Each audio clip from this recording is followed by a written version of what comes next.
여러분 안녕하십니까? 의정돋보기의 임평순입니다.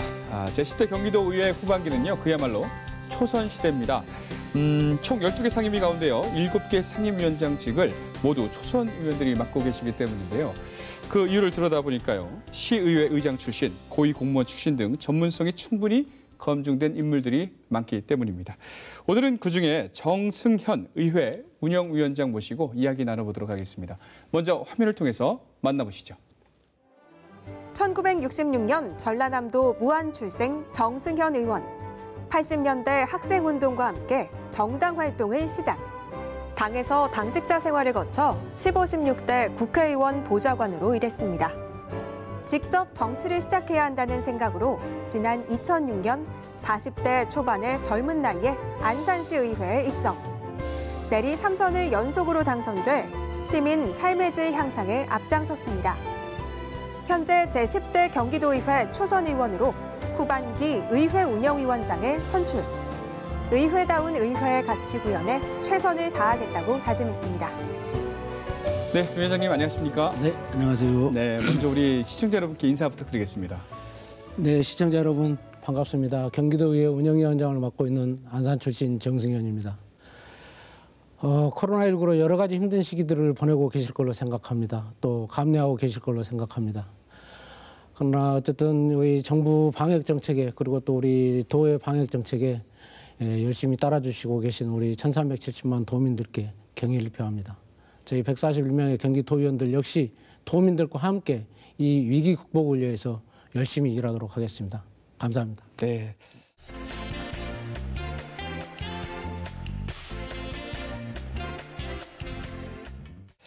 인사 말씀부터 비장하셨습니다. 아니나 다를까 좀 안녕하세요라는 인사말이 무색할 정도로 너무 힘든 시절을 보내고 있습니다. 코로나 이야기 많이 하셨는데 경기도의회에 코로나 대책위원회가 있다면서요? 네네. 그 단장도 맡고 계시다고 들었습니다. 네. 아유, 바쁘시겠어요. 전반기 때 이제 코로나 이 대책위원회가 꾸려져서 그때 이제 대책위원으로 활동을 했고 이제 후반기 때 현재 이제 단장으로 이제 맡고 있습니다. 여러 가지 어깨가 무겁습니다. 대책위원회는 지금 활발하게 지금 회의하고 대책을 좀 세우고 있습니다. 지금 이제 사실 매주 이제 일일 상황회의를 지금 하고 있는데 지금 현재 이 행정사무감사 그리고 A결의 심사 기간이어서 위원들이 일일이 참여하는 게 좀 시간적으로 넉넉지 않아서 현재는 집행부 위주로 지금 일을 하고 있고 또 이게 마무리되면은 또 의원들 중심으로 대책위원들 중심으로 또 이 상황 회의를 계속해야 될 것 같습니다. 알겠습니다. 단계가 올라가지 않도록 또 경기도 차원에서 좀 애써주시길 바라고요. 오늘은 의회 운영의 위원장으로 나오셨기 때문에 중점적으로 한번 물어보도록 하겠습니다. 이해를 돕기 위해서 의회 운영위원회는 어떤 위원회인지 짧게 좀 설명 좀 부탁드립니다.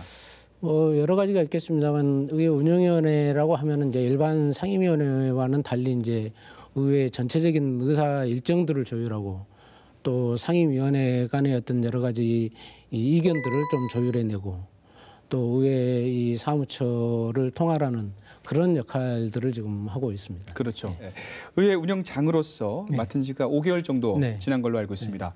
해보시니까 어떻습니까? 제가 7월 13일 날 이제 운영위원장을 맡았는데 뭐 어떻게 지금 5개월이 지났는지 모르겠습니다. 정말 바쁜 시간들 보내고 왔던 것 같습니다. 사실 중간에 정말 이거를 내가 괜히 맡았나 하는 끝까지 고사할 걸 하는 그런 생각도 해봤지만 이제는 주어진 사명이다라고 생각하고 좀 열심히 또 일하고 있고 또 다행인 것은 우리 15명 저 빼고 14명의 우리 운영위원들이 정말 우리 운영위원회가 갖고 있는 막중한 책임감과 또 그런 사명감에 대해서 같이 인식해주고 공유해주고 또 많은 도움을 주고 있어서 잘 해나가고 있습니다. 그만큼 소통의 달인이 맡을 자리가 이 운영의 위원장이 아닌가 생각이 드는데요. 어떻습니까? 지금 주요 현안, 또 해결 방안, 향후 운영 방향 여러 가지가 있는데 현안부터 한번 살펴볼게요. 어떤 게 있을까요? 지금 우리 경기도의회가 안고 있는 현안, 우리뿐만 아니라 전국 지방의회, 광역의회가 다 똑같은 지금 이 상황일 걸로 그렇게 지금 짐작을 듭니다. 지방의회가 지금 30년이 내년이 30년째인데 사실 지방의회 자체적으로는 아무것도 할 수 없는 게 지금 사실 현실이죠. 그래서 저희 지금 경기도의회 같은 경우는 내적으로는 좀 우리 직원들 뿐만 아니라 여러 가지 전문성 강화하는 쪽에 좀 포커스를 좀 맞춰놓고 있습니다. 그래서 네. 현재 지금 일원화돼 있는 이 입법 행정 지원 부분을 좀 이원화시켜서 네. 말 그대로 전문성 강화를 시키고 또 의회 관련된 직렬들을 좀 신설해서 네. 여러 가지 좀 개혁 방안들을 좀 논의해 놓고 있습니다. 네. 그리고 추진 중에 있고 외적으로는 말씀드린 것처럼 가장 큰 현안이 사실 이제 지금 국회에 지금 이 소위원회에서 논의하고 있습니다만은 지방자치법 전부 개정안이 있고 그리고 이것을 넘어서 지금 지방의회법 제정안을 지금 논의를 하고 있습니다. 네. 지방의회법 국회가 사실 국회법이 있지 않습니까? 그래서 예. 그 국회법에 따라서 지금 역할들을 하고 있는데 저희들도 이제는 지방의회법을 만들어서 네. 보다 더 이 자율성을 갖되 또 책임감도 갖는 네. 그런 어떤 역할들을 좀 해보고자 하고 있습니다. 아, 이제 지방자치, 뭐 지방의회 우리가 뭐 이야기 많이 하는데 100% 권한과 책임을 다 갖고 오진 않은 거네요. 그러고 보니까 지방의회법도 없는 거 보니까요. 그러니까 지금 사실 전부 다 지금 국회 그러니까 행안위 지침에 의해서 지금 저희 지방의회가 지금 움직이고 있다고 네, 해요. 네. 지금 과언이 아니죠. 네. 그래서 그런 부분들을 이제는 지방의회가 출범한 지 30년이 됐기 때문에 이제는 그렇죠. 좀 스스로 좀 역할을 할 수 있고 그 속에서 스스로 책임질 수 있는 그런 좀 이 의회가 돼야 되겠다. 그리고 네. 이제는 그렇게 할 만큼 나름 성숙돼 있다라고 보고 있습니다. 네. 정부도 분명히 얘기를 했습니다. 네. 저 풀뿌리 민주주의를 네, 이제 그렇죠. 완전히 네. 정착시키겠다. 뭐 좋은 결과가 있을 거라고 보고 아까 내적으로는 이제 전문 인력을 강화하겠다 이렇게 네, 네. 말씀하셨는데 외부 인력들을 이렇게 의회 운영에 뭔가 역할을 맡긴다는 이야기인가요? 네, 그래서 지금 이제 현재 지금 5개 상임위 같은 경우는 지금 네. 입법 전문가들을 지금 사실 이제 좀 뽑는 과정을 지금 거치고 있습니다. 그렇군요. 지금 면접을 예. 하고 있습니다만은 그렇게 해서 이분들로 하여금 말 그대로 지방의회가 갖고 있는 고유 권한인 이 입법 기능을 좀 강화시키고 네. 그리고 하나는 이제 의정 활동을 지원하는 행정 인력들을 별도로 지금은 이제 같이 지금 이제 병행해서 하고 있다 보니까 사실 네. 다소 전문성도 결여될 수 있고 또 책임감도 떨어질 수 있어서 네. 이제는 이 기능들을 좀 분리시켜서 입법은 입법 기능 그리고 네네. 행정 지원 인력은 의정 활동 지원하는데 좀 전담해서 네네. 역할을 할 수 있도록 지금 그렇군요. 논의를 하고 있습니다. 그래야 이제 의회가 이제 잘 순환해서 잘 움직일 것 같습니다. 그게 바로 또 시민 서비스로 이어지는 거니까요. 네네. 네, 알겠습니다. 자, 이어서 지난달에 이제 마무리된 2020년 행정사무감사에 대해서 네네. 한번 여쭤보도록 네. 하겠습니다. 주목할 만한 좀 내용이 있었나요? 사실 이제 저 같은 경우는 이제 운영위원회가 있고 별도 또 상임위가 있어서 그렇죠. 사실 이제 두 군데 농정해양위원회예요. 네. 상임위를 해야 되는 부분이어서 좀 뭐 여러 가지 힘들기도 합니다만 저희 운영위원회 같은 경우는 어쨌든 이제 가장 큰 현안들이 이제 사실 내년 광교 신청사 시대를 지금 앞두고 있기 때문에 네. 그 신청사 들어가기 전에 이제 우리 의회에 걸맞는 또 경기도민과 또 우리 도 집행기관이 좀 서로 이 소통하고 공유할 수 있는 그런 이 신청사 시대를 좀 열어보자. 네. 라는 측면에서 좀 여러 가지 공간 배치 문제랄지 또 예산 확보 문제랄지 네. 또 입주 시기 문제랄지 그런 것들을 좀 논의하고 있고 의회 사무처 내적인 부분에 대해서는 여러 가지 이제 홍보 활동 강화 문제랄지 또 언론 협력 문제랄지 여러 가지 그런 지금 논의들을 지금 하고 있습니다. 그렇군요. 이제 광교 시대가 내년 네네. 언제 정도 될까요? 지금 저희들이 예상하기에는 지금 저희 지금 집행부에서는 지금 9월, 10월 입주를 지금 저희들이 지금 이 기대를 하고 있고 지금 추진을 하고 있습니다. 그러나 지금 청사 지금 도청사 문제가 지금 좀 늦어지고 있어서 네. 일부 지금 이견이 있습니다만 거기에 포커스를 맞추고 지금 거기에 좀 준비를 좀 하고 있습니다. 지금. 알겠습니다. 살림을 차려 나가야 할 의회 운영위원회이기 때문에 여기에 대해서 더 신경을 쓰셔야 될 것 네네. 같아요. 알겠습니다. 그리고 농정해양위원회도 이제 하셨잖아요. 네. 뭐 역시 행정사무감사에서 여러 가지 그렇죠. 얘기가 네네. 나왔었죠. 어떤 게 있었습니까? 뭐 이제 주요 현안인 뭐 여러 가지가 있습니다. 네. 지금 뭐 이 사실 지금 농업이 위기라고 얘기하고 있지 않습니까? 그래서 그런 경기 농정을 살려야 되는 부분, 특히 우리 지금 경기도 같은 경우는 이 경기 농정의 중요성은 수도권에 지금 우리나라 인구 절반이 지금 살고 있는 부분이기 때문에 우리 농정을 정말 살려야만이 수도권의 어떤 먹거리 문제를 해결할 수 있다라는 그런 사명감이 있는 부분이고. 네네. 또 지금 이제 기후 변화로 인해서 굉장히 지금 해양 생태계가 여러 가지로 좀 무너지고 있는 부분들이 있는데 향후 기후 변화에 따른 향후 그 기후 이 해양 생태 환경에 대해서도 우리가 좀 관심을 갖고 또 대응을 해야 되겠다라는 그런 문제. 네. 또 여러 가지 지금 우리 농정 정책들을 실시하고 있지만은 이 특히 문제가 되고 있는 ASF 돼지 열병 문제, 또 AI 조류 독감 문제, 네네. 또 여러 가지 뭐 전염병 문제 이런 지금 이 현안들이 있기 때문에 이런 것들을 좀 더 체계적으로 안정적으로 이 사후 약방문식이 아니라 이제는 좀 사전에 이런 부분들을 미리 좀 이 대처할 수 있는 네네. 그런 좀 이 행정이 펼쳐져야 되겠다, 네. 정책들이 펼쳐져야겠다. 그래서 그런 부분들을 좀 주로 다루고 있습니다. 흔히 이제 경기도 하면은 이제 수도권이니까 네. 굉장히 도시만 있는 줄 아시는데 네. 굉장히 이 농업업, 임업, 축산업이 굉장히 중요하잖아요. 그럼요. 인구도 네, 많고 네. 그만큼 중요한 위원회가 네. 농정해양위원회인 만큼 하실 일이 또 직접 보시니까 네, 하실 일이 네, 너무 많은 네. 거죠. 특히 지금 네. 이제 뭐 현안으로 대두가 되고 있는 게 지금 농민 기본소득 문제입니다. 기본소득 문제요. 오늘, 오늘 아침에도 이제 부시사님과 비롯해서 이제 집행부와 이 건과 관련해서 좀 논의를 지금 하고 왔습니다만은 이런 중요한 문제들이 사실 이 농정해양위원회에 지금 소관돼서 지금 그렇군요. 일을 할 수밖에 없죠. 농민 기본소득 말씀 네. 나왔으니까 말 그대로 기본소득이잖아요. 네네. 어느 정도의 소득을 인정해주겠다, 네네. 보장해주겠다. 어떻게 좀 진행이 되고 있나요? 기본적으로 이제 지사님 이제 정책 방향 자체가 이제 기본소득에 굉장히 이제 그렇죠. 이 열정을 가지고 있는 부분이고 그 부분에 대해서 또 절대 뭐 아니다라고 할 만한 그런 뭐 정책은 아니기 때문에 네. 저희 의회에서도 기본적인 방향에 대해서는 좀 동의를 하고 있고 또 나름 좀 이 서로 협업하는 그런 역할들을 좀 하려고 하고 있습니다. 다만 일부 이제 이 기본소득의 본래의 어떤 취지로 들어갔었을 때 이 농민들만 이런 기본소득을 해주는 게 맞냐.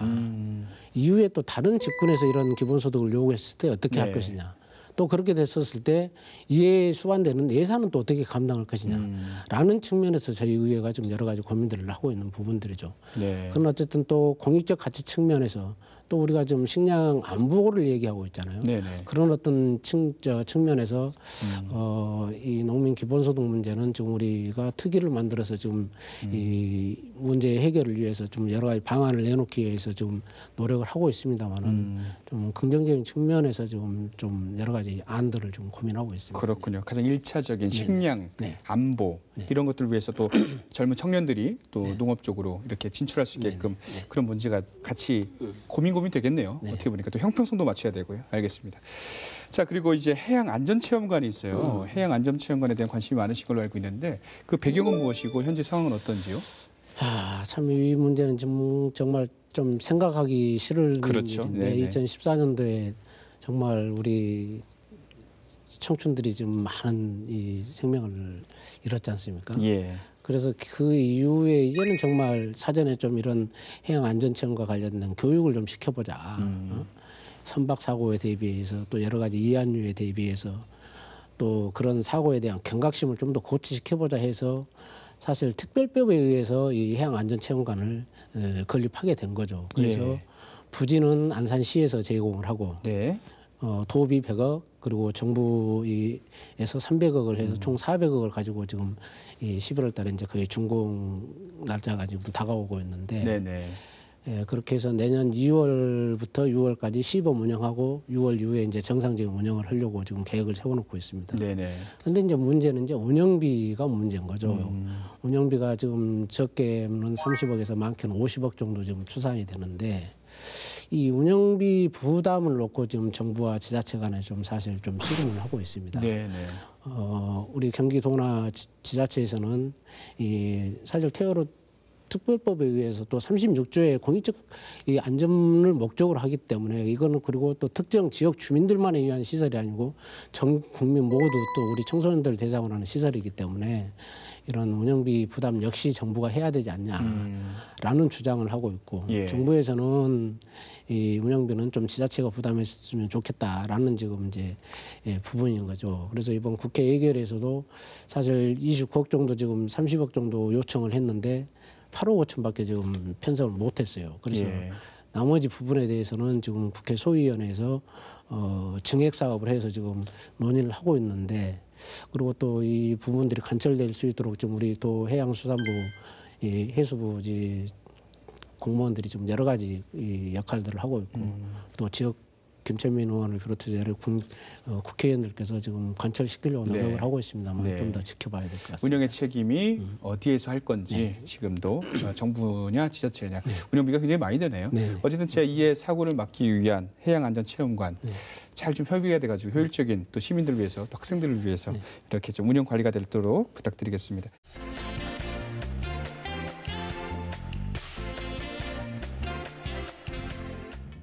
자연스럽게 안산으로 넘어왔네요. 포커스가. 자, 안산시 부곡동과 월피동, 안산동을 네네. 지역구로 이렇게 맡고 계십니다. 남은 임기 동안에 지역구 어떤 뭐 공약사항도 분명히 있으실 것 같고 잘 되고 있습니까? 어떻습니까? 많이 있습니다. 예, 어떤 게 있을까요? 사실 이제 지역구원이다 보니까 이제 뭐 지역에 가장 우선을 좀 둬야 되는 거는 뭐 기본입니다만 또 그렇다고 시 전체 또 도 전체를 또 무시할 수는 없는 부분입니다. 그렇죠, 네. 그래서 우리 시 전체를 놓고 보면 이제 인구 문제랄지 또 외국인 문제랄지 또 우리 반월 시야 스마트허브 문제랄지 또 도시 재생 문제랄지 여러 가지 현안들이 있습니다. 그러나 그런 부분들은 좀 전체적으로 우리 의원들이 합심해서 좀 역할들을 하고 있고 네네. 지역 문제는 뭐 금방 말씀 주신 것처럼 좀 많은 문제들이 있습니다. 뭐 하나하나 짚자면은 가장 큰 게 지금 추진하고 있습니다만은 이 안산읍성 보건 문제. 안산읍성. 예, 그 경기도 문화재 127호인데 예. 그 지금 보건 사업 문제 그리고 지역에 이제 도서관 건립 문제 테마 일반 뭐 도서관이 아니라 이 아주 우리 어린 아이들부터 어르신들까지 활용할 수 있는 그 문화예술 테마 도서관 건립 문제 그리고 또 체육문화센터 건립 문제. 각 학교 체육관 건립하는 문제, 네. 또 우리 자체적으로 지역 내에 지금 진행되고 있는 도시 재생 사업 문제, 또 이런 여러 가지 지금 현안들이 있습니다만은 이런 대부분 사업들은 지금 행정 절차 마무리 속에서 지금 사업들을 진행하고 있고 또 현재 또 추진하고 있는 부분은 지역에 이제 이 119 안전센터 유치하는 중요하죠. 문제가 있고.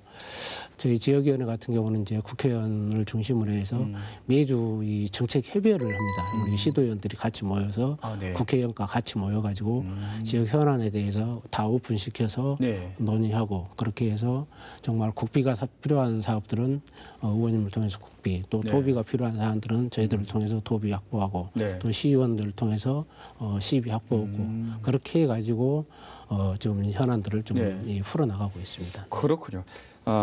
안산 시민 여러분께서는 좀 기뻐하셔야 되겠네요. 이렇게 삼박자가 네. 소통이 좀 잘 되고 있다. 하여튼 도의원, 뭐, 시의원, 네. 국회의원까지 이렇게 매주 회의하신다고요? 네, 네. 소통이 굉장히 잘 되는데 지역을 위해서.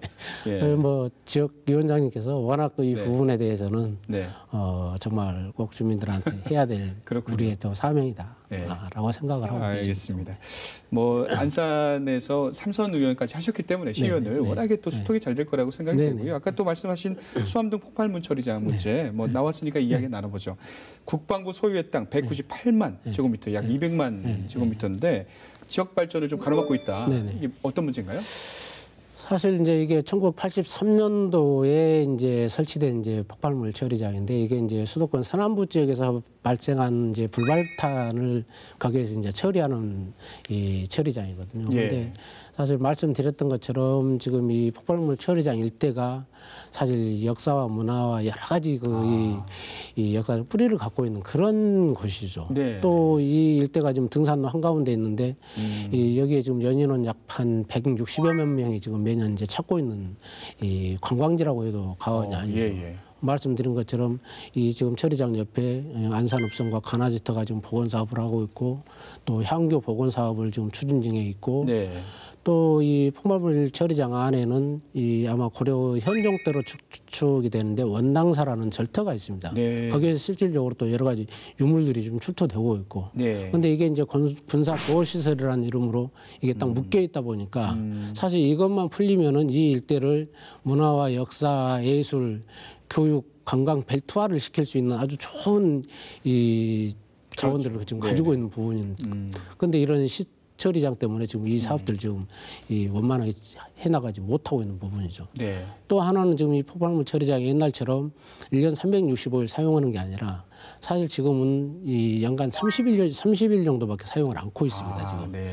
대형 그러니까 소각류에 한해서만 처리를 하고 폭발물은 지금 이 연천으로 지금 다 가고 있기 때문에 네. 이제는 좀 이 10만 평이나 되는 이 처리장을 좀 주민들에게 돌려줬으면 좋겠다. 또 우리 주민들이 좀 거기에 좀 활용했으면 좋겠다. 말씀드린 것처럼 그래서 이런 관광 문화벨트로 좀 만들었으면 좋겠다. 그래서 네네. 30일 동안 사용하되 그렇지 않은 이 나머지 한 300여 일은 우리 주민들한테 개방을 해서 그 안에 있는 원당사도 복원을 하고 네. 그런 어떤 좀 역사적 가치가 있는 부분들을 좀 재구성해보자라는 게 좀 우리의 요구죠. 지금. 그렇군요. 그럼 국방부하고 좀 많이 좀 뭐랄까요 협의를 통해서 해야 되는데 네. 또 지역도 국회의원님과 네. 이렇게 상의를 해야 되겠네요. 네, 예. 그래서 어떻게 이 진행되고 부분도, 있습니까? 네, 이 부분도 지금 자주 상의를 하고 있고, 예. 사실 이게 좀 우리 시민 입장에서 좀 이 생각을 열어놓고 접근하면은 저는 뭐 쉽게 좀 풀릴 일이라고 생각하거든요. 근데 지금 워낙 지금 국방부에서 이제 이 부분에 대해서 닫혀놓고 있는 상태인데 자연스럽게 지금 최근에는 좀 여러 가지 좀 논의할 수 있는 그런 좀 이 매개들이 좀 생겼습니다. 그래서 네. 그 부분에 대해서 시가 일정 부분 좀 비용을 들여서 소각할 수 있는 그게 이제 소위 전문용어로 이제 기폭 챔버 시설이라고 하는데 네. 그런 시설들을 해주면은 그렇게 해서 안전성을 담보해주면은 네네. 나머지는 좀 개방하는 것도 검토를 할 수 있지 않겠는가 아, 네. 하는 그런 지금 논의들을 좀 진행하고 있습니다. 맞습니다. 논의를 하면 네. 안 될 게 없는 거예요. 네. 그런 것 같습니다. 네. 시는 시에서 또 뭔가 해주고 네네. 폭발물이니까 안전성이 그만큼 중요하겠네요. 네. 국방부 바로 수행하고 지금 뭐 하고. 100여 메타 떨어진 네. 곳에 지금 이 주민들이 지금 한 6,500명 정도 아, 살고 굉장히 많이 있거든요. 왔다 갔다 하시네요. 그래서 그런 부분들을 빨리 좀 해결해야 될 그런 수건 사업의 하나로 좀 보고 있습니다. 역사와 문화가 숨결이 녹아 있는 네네. 그 지역이 폭발물 처리장이라는 게 또 우리나라의 또 역사적인 비극일 수도 있고 앞으로 또 미래는 이제 이런 관광이나 또 역사가 굉장히 지금 또 주목을 받고 있기 때문에 이런 게 좀 빨리 좀 복원이 됐으면 좋겠네요. 저도 안산을 자주 찾는 사람으로서 하루 빨리 시민의 품으로 네, 한번 그곳에 한번 나보십시오. 네. 옆에 가야 네, 되겠습니다. 좋습니다. 네. 알겠습니다. 자, 지역 얘기도 많이 나눠봤는데요. 향후 우리 개인적인 질문인데 이번 정치 활동 계획을 한번 물어보고 싶은데요. 어떻습니까? 참 어려운 어려운 질문입니다. 예, 많이 물어봅니다. 너 정치적 목적이 뭐냐, 목표가 어디냐. 그래요? 안산에 삼선하시고 또 도의원하시고 예. 뭐 저뿐만 열심히 아니라 하시는데. 사실 이제 그런 질문에 사실 좀 많은 뭐 저희 선출직들이 여러 가지 고민들도 하고 있을 것이고 저 네네. 역시도 마찬가지 사실 그런 어떤 목적과 목표가 없다라면 사실 지금 자리가 의미가 없다고 생각합니다. 네네. 그러나 지금 제가 한 30여 년 동안 이 정당 생활 또 이 선출직으로서 역할을 해오면서 제 기본적인 의정활동 철칙은 뭐 흔히 얘기도 하고 있습니다만은 뭐 다음 어떤 선거를 위해서 의정활동을 하는 것이 아니라 정말 다음 세대들을 위해서 좀 의정활동을 좀 한번 해보자. 네네. 부족하지만은 늘 그런 생각을 가지고 네네. 하여튼 뭐 변함없이 또 늘 뭐 처음처럼 네. 이 똑같다라는 알겠습니다. 그런 생각 갖고 일을 하고 있습니다. 저희 어리석은 우문이었습니다. 자, 이제 마무리할 시간인데요. 네. 아직도 못한 말씀 있으시면 네. 카메라 보시고 마지막 네. 예, 인사 말씀 네, 청해 듣겠습니다.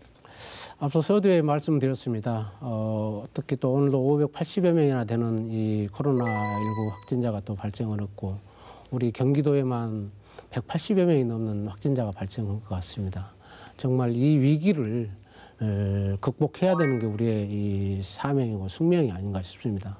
또 우리 141명의 의원들이 각자 영역에서 또 지역에서 역할들을 저는 충분히 하고 있다고 생각합니다. 여러 가지 뭐 이 이견이 있을 수 있겠습니다만은 저희 도의원님들 많이 격려해 주시고 또 격려해 주시면 또 그만큼 또 주민 여러분들께 또 우리 1,370만 도민께 또 희망으로 다가서리라고 생각합니다. 고맙습니다. 네, 감사합니다. 위원장님과 이야기 나눠보니까요.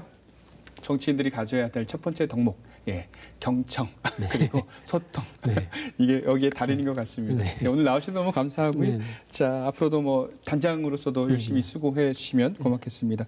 지금까지 10대 경기도의회 정승현 의회 운영위원장과 이야기 나눠봤습니다. 오늘 고맙습니다. 네, 고맙습니다. 네.